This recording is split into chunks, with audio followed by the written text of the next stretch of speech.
Sou peregrino aqui, em terra estranha estou, no reino. Bem-vindo ao podcast Estrangeiros e Peregrinos. A mensagem de hoje será apresentada por Dennis Allen. Chegou a sexta-feira da santidade.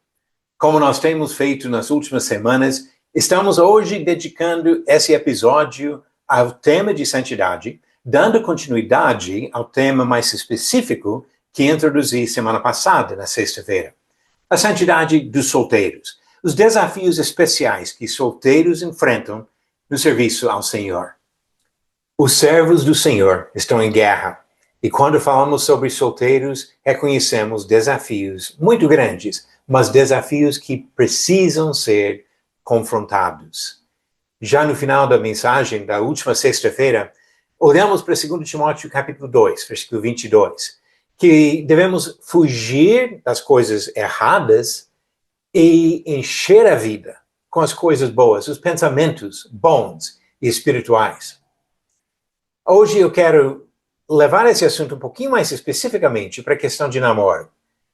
Quem namora precisa ter a disciplina e a determinação de honrar ao Senhor. Isso significa adotar regras saudáveis, colocar limites até rígidos na relação com a namorada ou o namorado.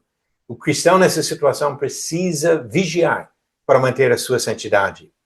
Então, quando falamos de regras, estou falando de procurar determinar como aplicar em sua própria vida e na vida do relacionamento do casal princípios saudáveis que vêm da palavra de Deus. Mas para isso é bom sempre, obviamente, começar com a palavra, mas também pedir conselho. Se tiver pais cristãos ou outros cristãos mais experientes, muitas vezes podem dar dicas de como evitar circunstâncias especialmente perigosas. E a conversa com o próprio namorado ou a namorada. Uma conversa sincera. Se alguma roupa que ela usa provoca pensamentos indecentes, pede para ela não usar. Se alguma maneira de tocar cria algum sentimento errado, pede para ele não tocar desse jeito. E assim procure evitar qualquer coisa que vai levar à impureza. Eu gostaria de apresentar algumas sugestões do tipo de regra que estou falando. Eu não posso citar versículos bíblicos para dizer que são leis que Deus deu, mas são sugestões baseadas em princípios bíblicos, vigiando a pureza, procurando realmente manter uma atitude que agrada ao Senhor. Então vamos lá. Primeiro, uma sugestão é de sair em grupos ou com outros casais e evitar muitas situações em que sai só o casal, especialmente para algum lugar onde vai ficar isolado. Evite lugares escuros. Às vezes, sala de cinema não é um bom lugar para um casal que quer servir ao Senhor. Sempre use roupas decentes. Os rapazes, especialmente, são vulneráveis a tentações visuais, mas todo mundo sofre com isso, tanto homem como mulher. Então, não utilize uma roupa que vai criar uma tentação de pecado para seu namorado ou sua namorada. E evite contato físico excessivo. O que é excessivo pode variar um pouquinho de um casal para outro. Tem algumas coisas, obviamente, erradas, mas se um toque leve na mão cria uma tentação, evita qualquer contato que vai levar à impureza. E mantenha tudo no lugar certo. Todas as roupas no lugar certo. As mãos nos lugares certos. A língua dentro da sua boca. Estou sendo bem sincero aqui para tentar ajudar quem namora a pensar em como evitar o pecado tanto no procedimento como também no pensamento. No namoro, haja com amor verdadeiro. E o amor verdadeiro muitas vezes é muito diferente das atitudes do mundo sobre o namoro. O sexo, antes de casar, traz consequências graves. E precisa ter cuidado para não cair nessa tentação e sofrer essas consequências. Obviamente, tem o perigo de doenças, perigo de gravidez, mas mesmo se não acontecer uma dessas consequências físicas, ainda existem consequências graves. Mancha a alma, afeta a autoestima, afeta a maneira de olhar para a santidade diante de Deus. Aumenta até o risco de traição se chegar a casar depois. Procure viver uma vida de pureza em todos os aspectos, inclusive, especialmente no namoro. Eu gostaria de afirmar uma coisa que pode soar um pouco estranho inicialmente. Solteiros não fazem amor. Eu não falei solteiros, vírgula, não façam amor. Isso é o ponto que já comentamos, que o sexo antes do casamento é pecado. Meu ponto é que o sexo antes do casamento não é uma demonstração de amor. Porque quando alguém tem sexo antes de casar, está pecando contra Deus, isso não é o amor. Está pecando contra outra pessoa, isso também não é o amor. Está até conduzindo aquela pessoa à condenação eterna, talvez. Está condenando si mesmo, pecando contra si. Então, isso não tem nada de amor. Paixão, talvez, desejo desenfreado, mas não é o amor. Se você ama a sua namorada, você ama seu namorado, faça de tudo para ajudar aquela pessoa a viver de um modo digno, que possa ter a expectativa da vida eterna. E assim, agindo como cristão, você procura ajudar aquela pessoa a chegar ao céu. Se o namoro vai chegar ao casamento ou não, ninguém sabe, mas não faça nada que vai prejudicar a eternidade daquela pessoa. Casando com você ou não, você deve buscar o bem espiritual da pessoa. Namore de uma maneira que, se não der certo, ainda poderá manter a amizade com respeito, sem vergonha, sem culpa. Existe uma situação difícil para muitas pessoas de namorar por um tempo de uma forma indecente, casar com outra pessoa e depois encontrar aquela namorada ou aquele namorado do passado e vem sentimento de vergonha, de culpa. Namore de uma maneira que, se não der certo, ainda você pode manter a amizade com aquela pessoa, com a família, e que não teria problema se seu cônjuge futuro conhecesse essa pessoa. E para os solteiros que não estão namorando, não se preocupem. Encha sua vida com coisas boas, saudáveis espiritualmente, e evite a sensualidade que leva ao pecado, leva às tentações da carne. Quando falamos sobre a santidade dos solteiros, o sexo e o namoro não são os únicos assuntos que devemos entender. A santidade envolve todos os aspectos da vida. E assim é importante evitar influências prejudiciais em todos os sentidos. Amizades que conduzem ao pecado não são amizades boas. 1 Pedro, capítulo 4, versículos 2 a 5 diz: para que no tempo que lhes resta na carne, vocês não vivam mais de acordo com as paixões humanas, mas segundo a vontade de Deus. Porque basta que no passado vocês tenham feito a vontade dos gentios, tendo andado em práticas libertinas, desejos carnais, bebedeiras, orgias, embriaguez, em detestáveis idolatrias. Por isso, falando mal de vocês, estranham que vocês não se juntam com eles no mesmo excesso de devassidão.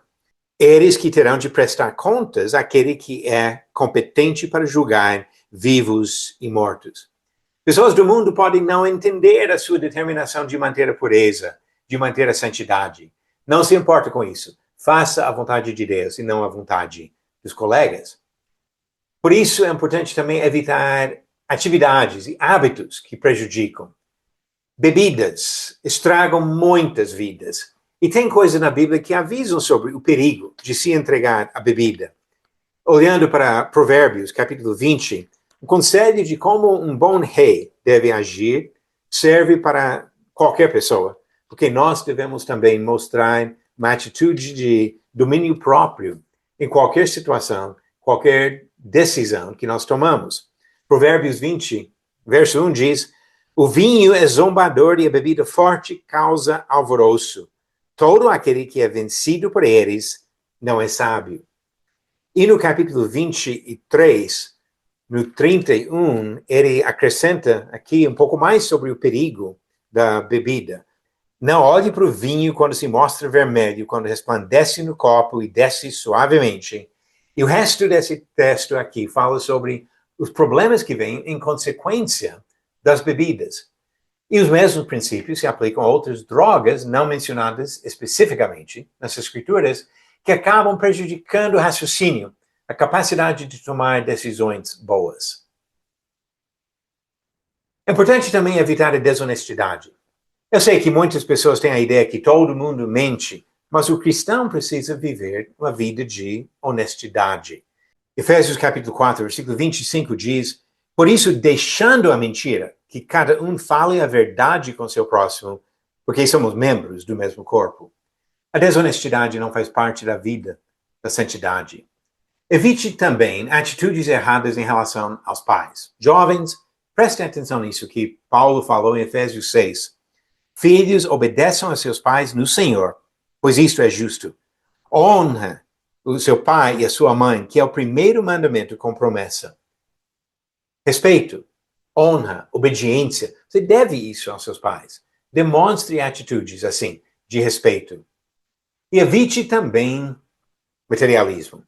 Muitas pessoas acabam caindo nessa tentação de acumular mais e mais coisas, mais e mais riquezas, esquecendo do que realmente tem importância na vida. Na primeira epístola de Paulo a Timóteo, 1 Timóteo capítulo 6, do versículo 8 a 10, ele avisa sobre esse perigo de uma busca de coisas materiais. Diz, versículo 8, tendo sustento e com que nos vestir, estejamos contentes. Mas os que querem ficar ricos caem em tentação, em armadilhas, em muitos desejos insensatos e nocivos, que levam as pessoas a se afundar na ruína e na perdição. Porque o amor ao dinheiro é a raiz de todos os males. E alguns, nessa cobiça, se desviaram da fé e atormentaram a si mesmos com muitas dores. São coisas que devemos evitar em nosso serviço ao Senhor. E isso começando na juventude. Os próprios jovens, evitando envolvimento em coisas que prejudicam a vida espiritual. Já falei um pouco sobre o lado negativo, de evitar algumas coisas. Agora vamos pensar sobre o lado positivo, de buscar influências saudáveis. É importante cultivar a sua espiritualidade, de trabalhar nisso, para crescer espiritualmente. 1 Timóteo capítulo 4, Paulo, escrevendo para esse jovem, falou justamente sobre a importância do seu crescimento espiritual. Ele disse no versículo 12, ninguém o despreze por você ser jovem, pelo contrário, seja um exemplo para os fiéis, na palavra, na conduta, no amor, na fé, na pureza. Um jovem, exemplo para outros cristãos. Versículo 15, medite estas coisas e dedique-se a elas, para que o seu progresso seja visto por todos. Cuide de você mesmo e da doutrina. Continue nestes deveres, porque fazendo assim, você salvará tanto a si mesmo como aos que o ouvem. É importante crescer espiritualmente. Também é importante servir. Serviço aos outros não é uma coisa só de pessoas mais velhas, mas algo que deve começar na juventude e continuar ao longo da vida. Romanos capítulo 12 fala várias coisas sobre essas atitudes de serviço aos outros. Versículo 10 diz, amem uns aos outros com amor fraternal. Quanto à honra, deem sempre preferência aos outros. No versículo 13, ajudem a suprir as necessidades dos santos. Pratiquem a hospitalidade. E versículo 15 e 16, alegrem-se com os que se alegram e chorem com os que choram.